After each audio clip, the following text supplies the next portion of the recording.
salaamaaleykum wa rahmatullah ñu ngi leen di nuyu di leen ziar waa tey dañuy ñëw ci beneen concept bu am solo toujours concept ICT la mais dañuy ñëw tey toujours ci Fibonacci yi mais Fibonacci bi tey beneen façon lañ koy utilisation bi ñu koy utiliser c'est parce que pareil que niñ koy utiliser mais beneen yeneen niveau la ñuy utiliser niveau yooyu nag selon ICT mu ngi tudd OTE OTE moom mooy optimal entry trade maanaam entrée position bi nga xamante ni nee na moom mooy optimal bi daal parce que liñ doon utiliser Fibonacci c'est-à-dire 38% Fibonacci ak 61% ak 50% yooyu c'est bien mais selon ICT am na bu gën a baax bu gën a performant peut-être mën na bañ a atteindre niveau boobu à chaque fois mais saa yu fa atteindre c'est des zones de forte probabilité yi nga xamante ni boo ko jëlee mën nga am une réussite très probable daal mu ngi tudd optimal entry trade ñu expliquer leen nan lañ koy tracer ak nan lañ koy utiliser léegi d'abord li ñuy def moom mooy dañuy dem chercher Fibonacci bu fekkee ci trading view ngeen nekk mën ngeen ko chercher fa bu fekkee ci benn plateforme ngeen nekk te mën ngeen ko modifier de toute façon Fibonacci la ñuy tracer rek tracer ko à l'achat ni exemple voilà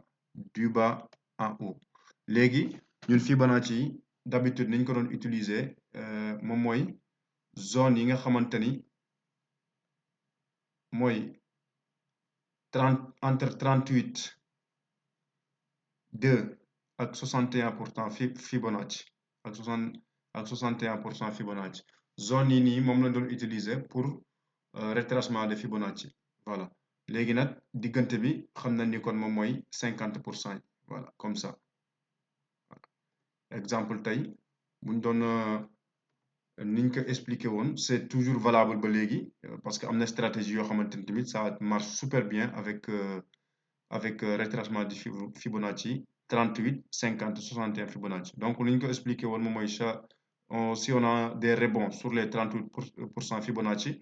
ñu dem chercher ay achats voilà bu fekkee dañ ko am sur des exemples sur le 50% Fibonacci bon on cherche des achats aussi c'est probable wala bu fekkee dañ ko am ci 61 Fibonacci on cherche toujours des achats maanaam ay rebondissement quoi voilà donc noonu lañ ko doon utiliser ba léegi nag c'est valable mais ICT dafa indi toujours Fibonacci mais encore plus profond maanaam dafa gën a wàccee niveau bi maanaam zone yi nga xamante ni il était à 50% dafa ko gën a baissé daal voilà léegi ci loolu la leen expliquer tey optimal entry trade moom mooy OTE zone OTE c'est une zone super puissant voilà léegi Fibonacci la ñuy jël toujours on trace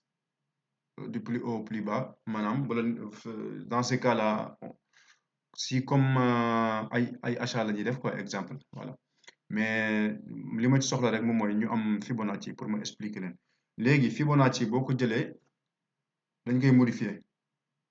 voilà boo cliquer 2 fois bu fekkee kii la bu fekkee trading view la boo ko cliquer 2 fois rek dina ñëw bu fekkee nag beneen plateforme la de toute façon mën nga ko modifier à ta manière daal léegi zone yi moom la jox gis nga am nañ 0 am nañ 38 am nañ 60 léegi ni ñuy def moom mooy dañuy supprimer 38 bi dañ koy décocher parce que boo ko cocher mu ñëw ñu décocher tamit wala kii bi dañ koy cocher toujours ñu décocher 61 bi Fibonacci bi dañ koy décocher 1 bi dañ koy bàyyi maanaam dañuy bàyyi 0 bi bàyyi 1 décocher tamit li nga xamante ni moom mooy 2 bi 0,28 ñu bàyyi 50% ñu bàyyi 78,6 mais au final dañuy cocher tamit 61% Fibonacci maanaam bi dañ koy décocher bii nii dañ koy cocher maanaam en gros ñun liñ ci soxla moom mooy 0% bi ak 61,8 bi mais 61,8 bi dañ koy def 62 donc 2 lay doon dootul nekk 61,8 0,62 après ñu bàyyi 1 bi bàyyi 0,50% bi bàyyi 786 maanaam 0,78 rek pour cent après ñu coché donc lii moom mooy OTE léegi nag Fibonacci zone yi nga xamante ni moom la ñuy utiliser désormais moom mooy ma tracé ko ngeen gis ko léegi zone yi nga xamante ni moom la ñuy utiliser moom mooy 62% ba 78% lii moom mooy OTE voilà moom mooy optimal entry trade zone bii lañ soxla donc désormais bu fekkee dañuy utiliser ti ay Fibonacci zone bii nii lañ soxla entre 62 ak 60 ak entre 0,62 ak 0,78% Fibonacci donc 50 yi c'est toujours valable mais ñun optimal entry trade bi selon ICT moom mooy zone bii nii zone bii nii moom moo nekk zone bi nga xamante ni am na très fort probabilité de réussite voilà donc loolu moom mooy OTE léegi ñu dem ci benn graphique bu ma dessiné pour expliquer leen toujours comment ça marche donc admettons que fii nii ñu ngi ci zone bi nga xamante ni on est en tendance baissière léegi tendance baissière saa ñu ko amee si on fait une cassure de structure donc on remet en cause la tendance bi nekkatul baissière mais dans ce cas c'est même pas haussière parce que on n'a pas fait encore de plus haut donc la tendance baissière elle est maanaam en compromis daal voilà donc de toute façon ñun li ñu soxla rek pour am benn changement de structure pour tracer kii bi OTE bi tey exemple li ma tracé moom mooy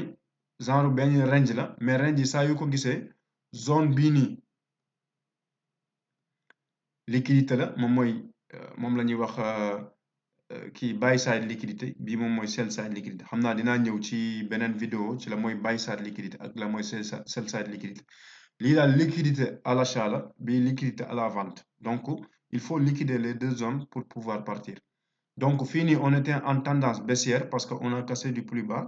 donc forcément la dernière zone bi nga xamante ni moom la ñu war a casser pour être haussière moom mooy zone bii nii voilà moom mooy zone bi donc fii tamit on a cassé ici nekkatuñu maanaam haussière mais on est baissière dans ce cas là loolu yàgg naa ko expliquer maanaam mooy théorie de dos bi rek donc am nañ cassure structure donc une fois qu'on casse cette structure maanaam fii nii bi ñu ko cassé on est passé automatiquement pas haussière mais la tendance baissière s'est remise en cause léegi nag bu ñuy commencé am retracement bu ñu cassé bii nii donc on a ubbi nañ zone bi nga xamante ni moom mooy zone achat fort probabilité d'achat ubbi nañ benn zone achat donc nag retracement bi ñuy xaar moom mooy OTE bi parce que fii nii on était baissière mais une fois qu'on casse le plus bas on casse maanaam le plus haut du plus bas maanaam plus haut du plus bas bi ñu ko cassé donc on est passé automatiquement presque haussière léegi li ñuy xaar nag moom mooy bu ñu commencé retracer c'est là qu'il faut tracer le OTE maanaam Fibonacci bi on le place du plus bas bi nga xamante ni moom moo départ à la cassure au plus haut nga xamante ni moom moo permettre cassure bii nii gis nga moom moo permettre cassure bi voilà mu ngi nii ma tracé waat ko nii et on le retrace ici encore voilà donc loolu moom moo permettre maanaam cassure bii nii léegi buñ ko tracé automatiquement dañuy am zone OTE mooy zone bi ma la doon wax mu ngi nii 62% ak 78% Fibonacci gis nga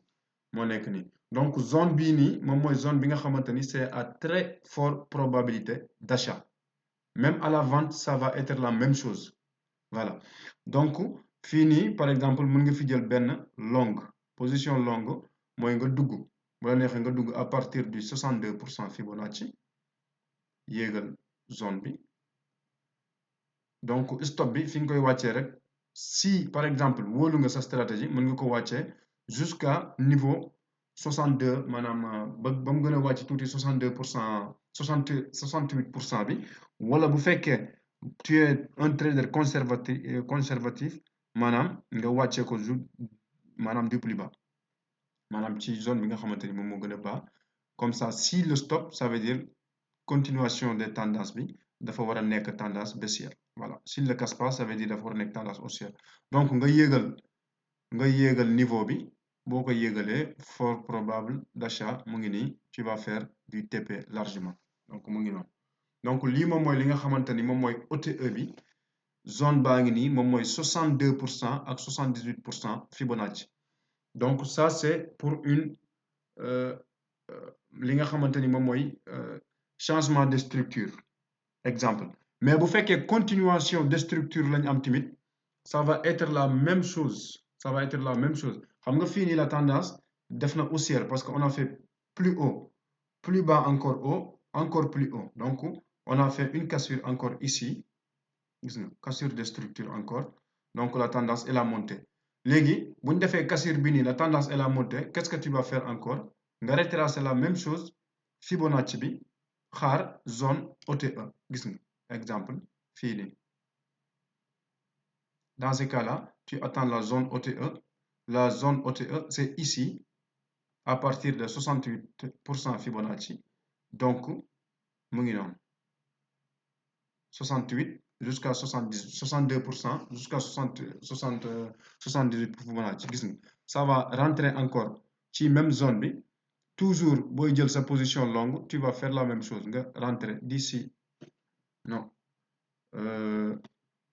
nga rentrer par exemple toujours sa position longue tu rentres ici et sa take profit nga yéegal ko fi nga ko war a yéegal stop loss bi toujours vers na gën a wàcc 78% bi voilà donc bu la stoppé nga xam ni stoppé na la bu la jëlee nga xam ni c'est la continuation de la structure voilà donc loolu moom mooy li nga xamante ni moom la ñu utiliser kii bi maanaam OTE bi zone bi moom mooy entre 62% Fibonacci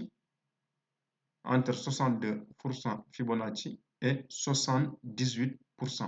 Voilà. Donc, nous allons utiliser. Si nous avons ci vrai graphique, on va avoir les mêmes choses. Si on arrive à trouver une position d'entrée dans le OTE. Exemple fini, continuation de la tendance. On est en graphique 5 minutes, toujours chez Nasdaq. Tendance bi on sait que c'est haussière donc qu'est-ce qu'on va faire toujours la même chose fii nii am nañ li nga xamante ni moom mooy cassure gis nga cassure de la structure donc la tendance est haussière li ngay def moom mooy départ bi nga xamante ni moom moo def cassure structure bi foofu ngay départ tracé jusqu'au retracement exemple nga jël sama retracement Fibonacci bi nga jël départ bi moo nekk nii c'est ici jusqu'au ici nga tracé sa zone OTE moo nekk zone bii nii gis nga 62% Fibonacci ak 78 Fibonacci boo tracé sa zone OTE comme d'habitude rek tu places ton trade lii nag ma leen di wan c'est des graphiques déjà yi nga xamante ni sont déjà passés donc c'est facile ma wan leen ko mais dans la vraie réalité il faut suivre pour savoir si la tendance est en continuation voilà donc bu la neexee nga placer sa zone bi par exemple au niveau order block ci suuf fii nii après nga continuer def sa take profit donc tu es largement profitable mu ngi noonu donc zone OTE bi noonu lañ koy tracer lii c'est une continuation de tendance on peut vous montrer yeneen yi nga xamante ni par exemple fii nii exemple fii nii zone bi du ñëw tout le temps gis nga fii nii par exemple il a pas respecté les 62 Fibonacci gis nga exemple fii nii tey bu ma ko modifié woon c'est sûr que il a respecté 38 bi exemple gis nga tey bu ma bu ma tracé woon fii nii 38% bi la respecté gis nga l'entrée c'est 38% entre 38 et 62%. Mais optimal entry trade bi toujours ICT nee na moom mooy 62 78 donc bu fekkee yow da nga bëgg a basé wu ci ICT bi maanaam ci optimal entry trade bi moom mooy OTE bi toujours xaaral niveau bii nii boo gisul niveau bi nga ne sama stratégie nekkul fii nii donc je vais attendre jusqu'à qu'il arrive moo gën nga ne bon 38 bi laay jël alors que boo ko jëlee placer sa stop il va te stopper jusqu'à 62 exemple léegi nag bu fekkee yow da nga ne je vais utiliser benn stratégie mën nga utiliser stratégie bi nga xamante ni moom mooy entrée OTE même bu fekkee du toujours ngay am entrée bu parfait bi mais une fois boo ko amee rek mën nga dugal sa trade dem tëddi xam ni trade bii nii ça va 80% wala 90% ça va passer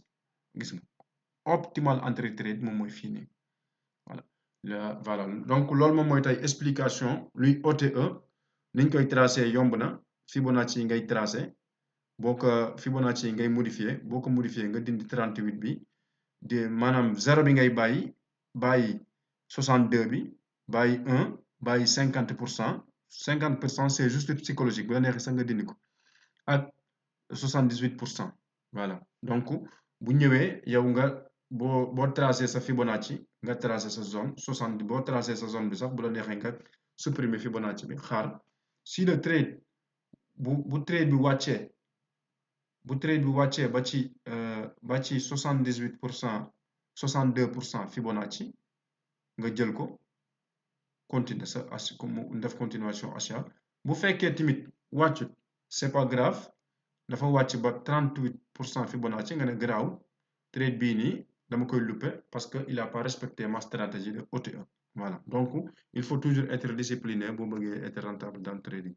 donc tey loolu moom mooy explication OTE bi bu fekkee des na leer wala dafa am yeneen compréhension yi ngeen bëgg a comprendre ngeen def commentaire ci vidéo bi comme ça ñu gën leen a leeral incha allah on va vous répondre ñu ngi leen di jox rendez-vous ba beneen yoon salaamaaleykum wa rahmatullah